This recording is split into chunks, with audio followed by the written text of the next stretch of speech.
Still looking at me.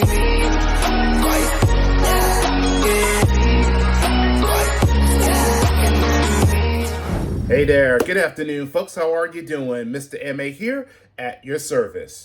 I'm doing alright so far. It's been pretty restful like it was for yesterday. I didn't get to do much other than watching an early matinee to see Jurassic World Dominance. It was okay to say the least of it. I guess I would consider it's a mixed bag. There are some bad moments, including that I'm not going to give too much away with the film, but you have the antagonist that gives up a really a lackluster of a reaction that the things are going bad or things are going worse for him. But there are still some good elements that brings the atmosphere that is from the previous films, including Jurassic Park. And let's face it, dinosaurs are now roaming the earth, and that's all you need to know. And I am also aware that the things that was happened last night at the Forbidden Door, such as FTR are the new IWGP tag team.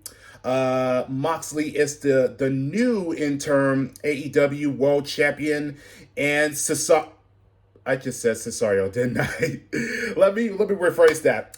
It's Claudio now, and that not only that he is the newest member of Blackpool Combat Club, but he is now all elite. So what a big surprise there, and that it is good to see him. So definitely that we will see him for this Wednesday on Dynamite. So I cannot wait.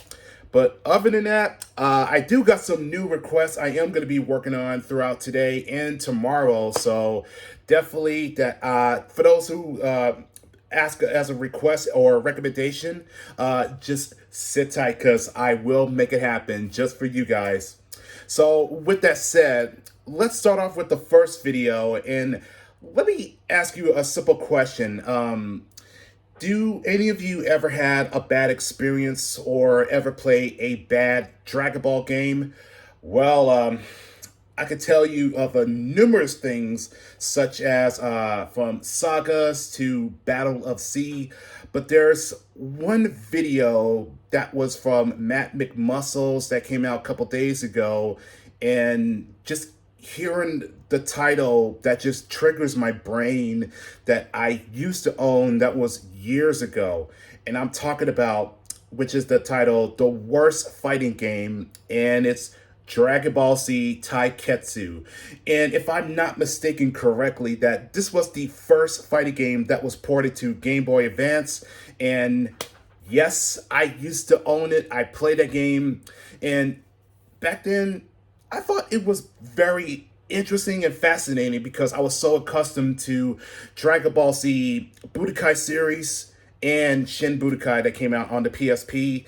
But then I realized that it was really that not much of a high quality of a gameplay, and I thought maybe this would be a good chance to not only to react to this video, but there's a little story behind of the making of the Taiketsu, and maybe that it would help not just only to myself, but to everyone who ever had that experience of when you first bought this. So let's take a look. Let's begin with it, and time to react.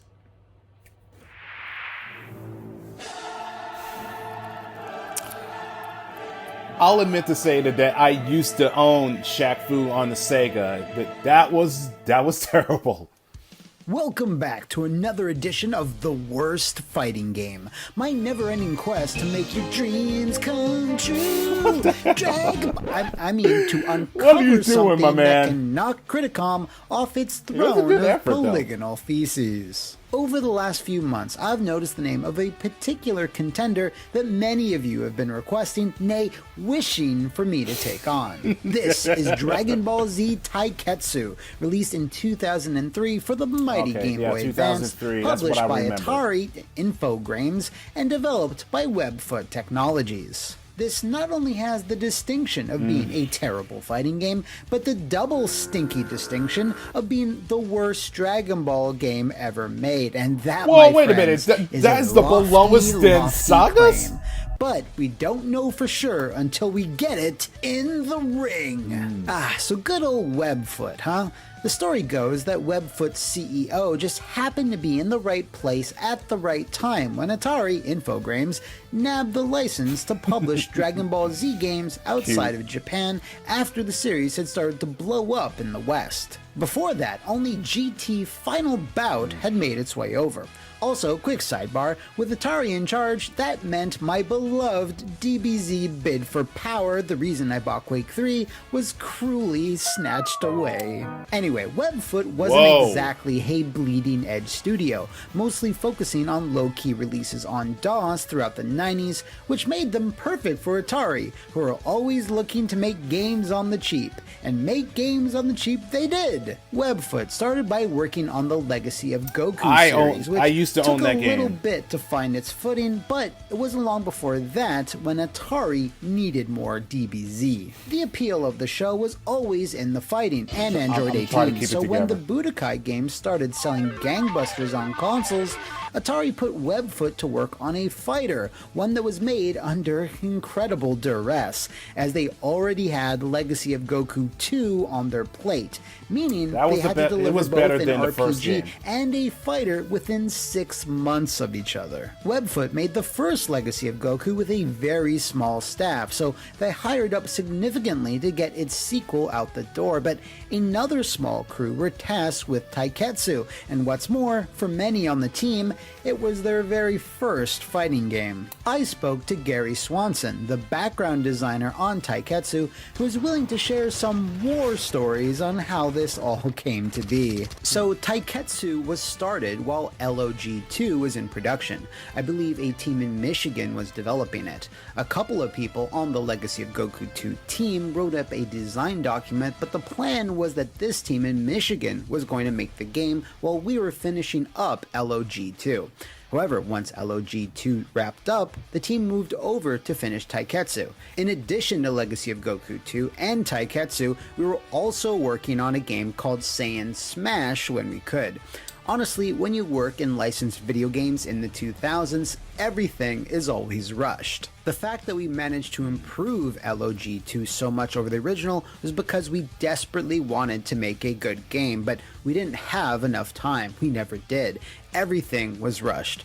As for the sprites, they were basically done in a Donkey Kong Country style. We had 3D models that were intended for the PS2, and I think they just took those 3D models and rendered them out. I think there was a little bit of processing to make the details stand out more, but I don't think we really had a lot of time to do any touch-up work over the renders. There was really no time for quality control or the many graphical changes we wanted to make. After we finished Taiketsu, we called it That Which Shall Not Be Named. No one wanted to talk about it. We all just wanted to put it behind us. Thanks, Gary. So, Webfoot had a 3D console game called Saiyan Smash in development that played a lot like Power Stone, but was cancelled for various reasons. Since they had a bunch of 3D models already made for it, to save time, they were used as the basis for the sprites and they here. do look That certainly pretty does much explain as some stuff, Donkey the less Kong than ideal Country. circumstances of Taiketsu's creation, but I still gotta see it how started it to make stacks up. sense. And I think a good place to start would be with the presentation.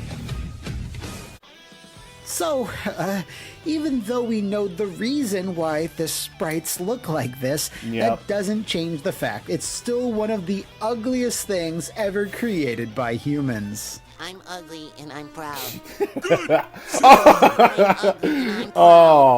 Jump Force. I'm ugly and I'm proud. I mean, just I look think we at can all it. There's not agree much about to that. say. Well, some of the characters look okay, like Goku, who was included in the latest build of MK New Era. Check out my gameplay channel, Flophouse Plays, link in the description below. All of them are an affront to the eyes, especially Trunks, but especially especially Vegeta. No, can't. I don't. I can't.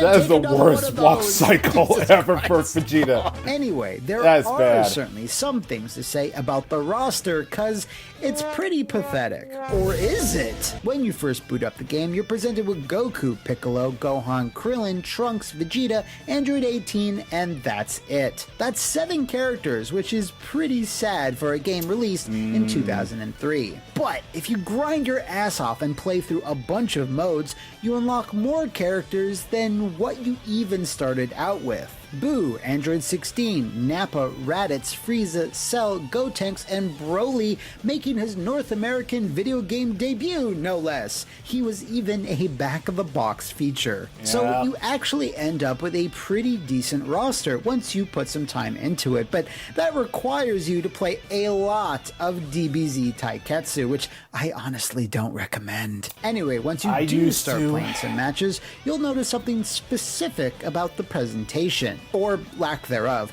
Not a single fighter utters a single line.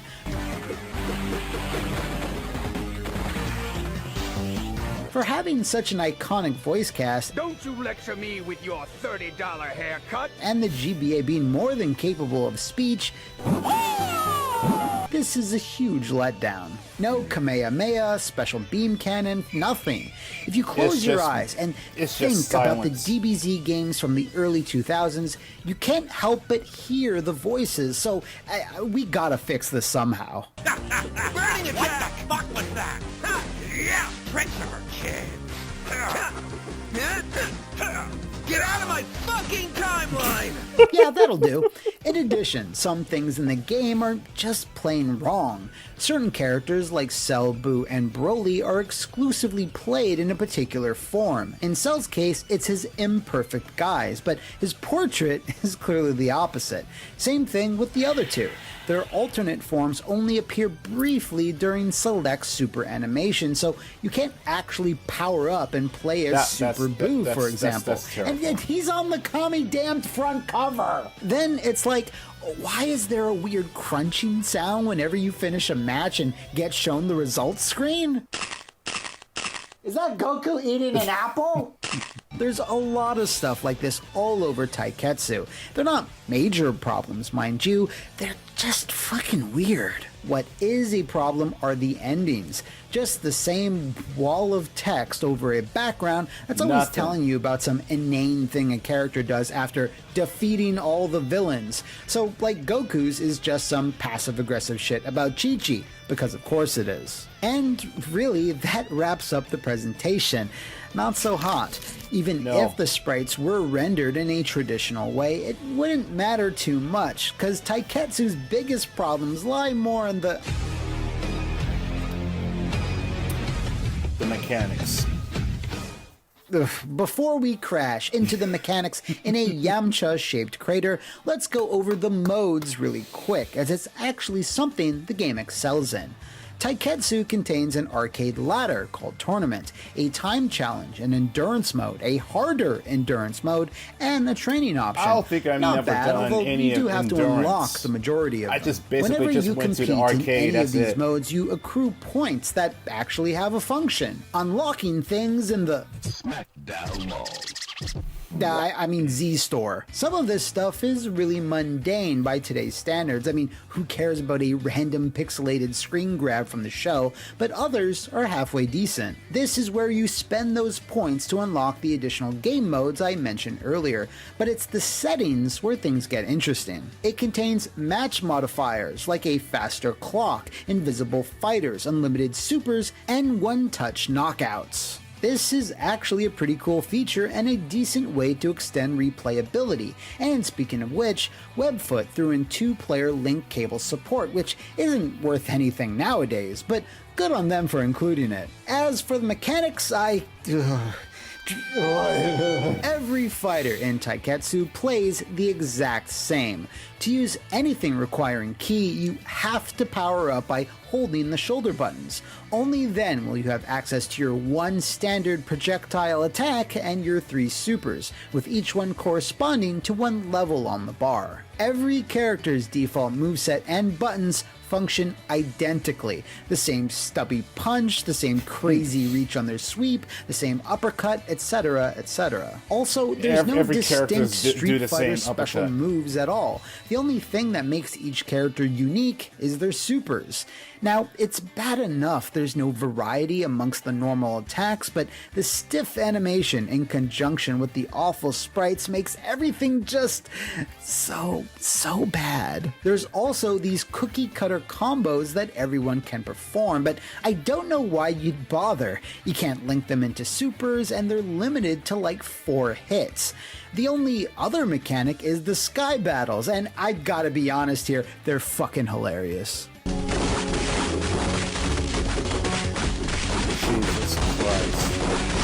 And they actually have sound effects. And that's basically it. Now, I get it's hard to shrink down the epic battles of Dragon Ball Z so they can work on a handheld, but when you think about games like DBZ Hyper Dimension on the Super That is a Famicom, good game. the mechanics in play here fall flat on their face. Like Yamcha! Hey, wait, where the fuck is Yamcha anyway? He's not in this. The game feel. I mentioned the stiff animation before, and it's in the game feel where it absolutely shines. Well, not shines. What's the opposite of shines? Dulls? It feels like you're controlling a few pictures of your Z Fighter, and they just kind of swat around the screen rather than handle like a tightly designed video game thing.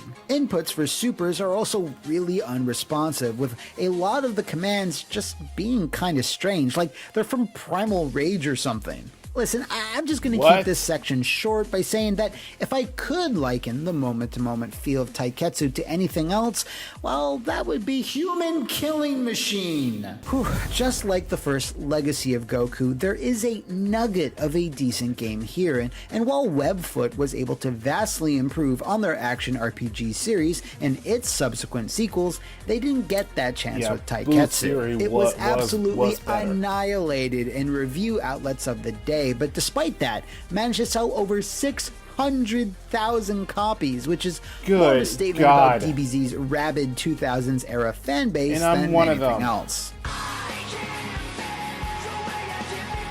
I think if they had been allowed to make a sequel, it would have turned out much better. I mean, it couldn't have been any worse. The roster is strong, there's plenty of replay value and unlockables. It's just the fighting game part is awful. Like, really awful. Honestly though, it kinda equals out to a mixed bag of sensu beans. Most of them are rotten, but there's a few ripe ones down at the very bottom. With that said, I think DBZ Taiketsu lands squarely in the close, but not quite tier, thank God. Kasumi Ninja was getting really lonely there. And that's another contender for Criticom's crown KTFO'd. If you know of any other fighters that should be sent to the next dimension, let me know in the comments below or over on my Twitter. And I'll see you next time on the worst fighting game. And you know the fun fact about this, when Supersonic Warriors came out, I traded Taiketsu because, let's face it, it was not that fun from my experience. And if I'm not mistaken, also correctly, that there are some moments that there's a glitch that happens to say if you play as Raditz, and if you do of a certain of an input move, like spamming on it like multiple times, your opponent that is going to be off the screen on the right side and reappears on the left side. Yeah, I mean, it started to make sense why the game was rushed. Barely enough time to develop, even make it as a good game of it. And the sprites are basically of what you expected from Donkey Kong Country, and they do look like it. And I really don't like to say the word ugly, but it is. And for a bonus, let's take a look of their super attacks and this is from DB Zano. Now, I don't want it to make this even more cringe, but it needs to be done in justice so you can get to see why this is considered that this is one of the worst fighting game, and that well, not completely bad, but for Matt's point of view, that it's close but not close enough. But let's take a look. I hope you guys are ready for this. I sure as hell don't, but I just want to get this out of the way as humanly possible, so let's begin.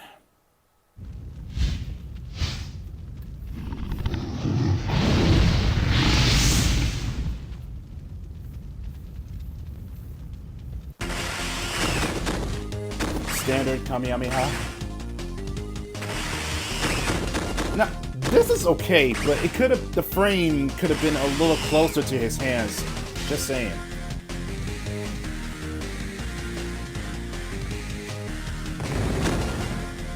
And the spirit bomb could have been a little bigger in, the frame rate for the explosion.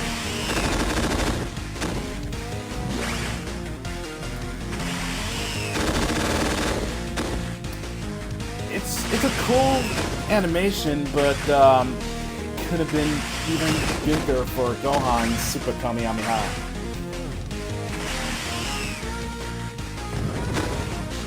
And for Krillin's Kiensen, it could have been a little multiples, like he did against Frieza.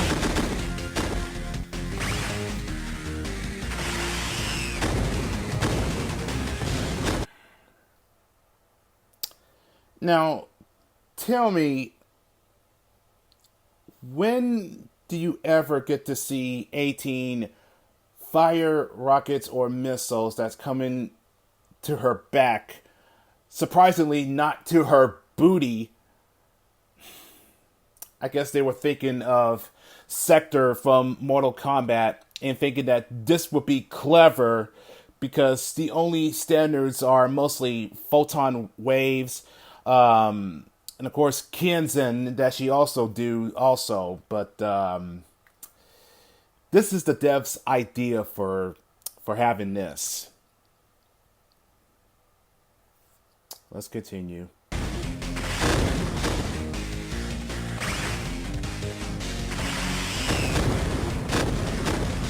Same slash attack, but even more as a level 2.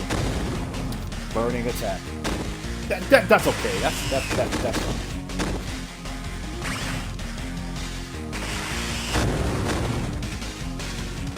Big bang attack.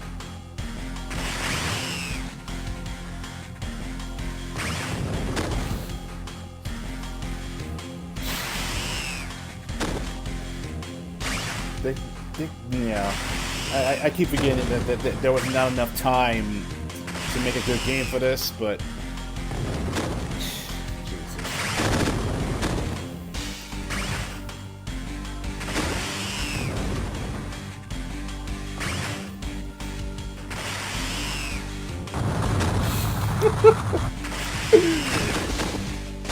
I see what they were trying to do for Nappa, but not so much.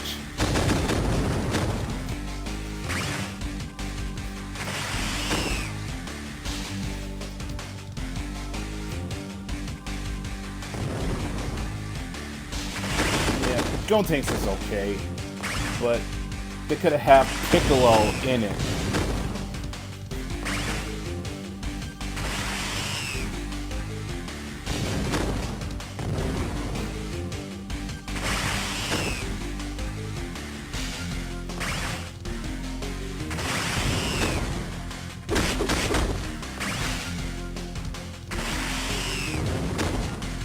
What was that pose that he just did? It was like he was counting, like literally counting his own fingers. Don't you think that's a little weird?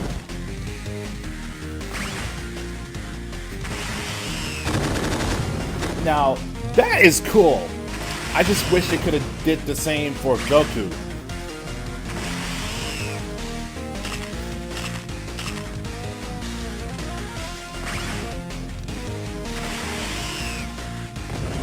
Okay, when you see this, it's almost as if Boo is holding on to something, don't you think?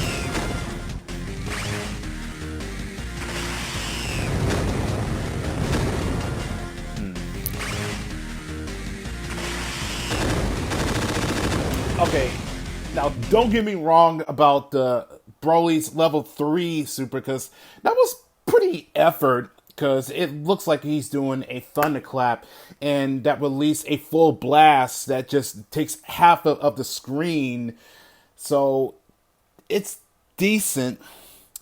And that I think I started to notice that there's no super attacks for Piccolo, because pretty much it goes from Makanko Sampo or Special Beam Cannon to Hellstone Grenade, and I think that we just saw that was back in Matt's video. It was like a roughly like few seconds there, and I'm pretty sure that it's also that he can also do a light grenade. I guess I'm still thinking of Dragon Ball Fighters, but yep, there you go, folks. That is pretty much of each of the characters' super attacks, and I guess that leads to the one minor thing that they could have had more time, and that is the transformations for Goku, Vegeta, Gohan, Gotenks, Boo, Frieza, and Cell. I mean, why couldn't they just have a bit of an animation of the sprites that they would go into their supers? That would have been even a decent of a game, but as close as it gets. But yeah, there was not enough time, and that's really sad. But at least that's out of the way. Honestly, what did you think of their super attacks? Because I think that 18's level 3 is completely absurd. Still, I don't think it never explained why there would be missiles be coming out of her back. They think that's clever. I mean, yes, that she is an android. Technically, that she is a cyborg. I think we already know that. Still, it doesn't make any sense. Or how about Nappa's rolling and doing the missile drop kick that created a crater to the ground that was briefly for a minute there. And during of the, if you want to call it, of 16's Hell Flash, there was like a chunk of a frame that was also exposed during that the beam was wavering upwards. Did y'all see that? Ugh.